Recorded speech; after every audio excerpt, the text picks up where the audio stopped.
పరిశుద్ధాత్మ దేవుడా యేసయ్యా నీకు వందనాలు. ఎవరి కళ్ళు తెరవద్దు, ప్రతి ఒక్కరు కళ్ళు మూసుకొని మీరు చేతులు పైకెత్తి యేసయ్యా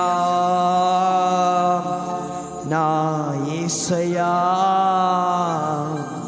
యేసయ్యా నా యేసయ్యా, యేసయ్యా నా యేసయ్యా, యేసయ్యా నా యేసయ్యా.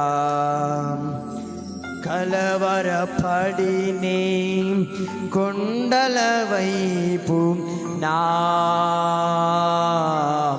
కన్నులెత్తుదునా,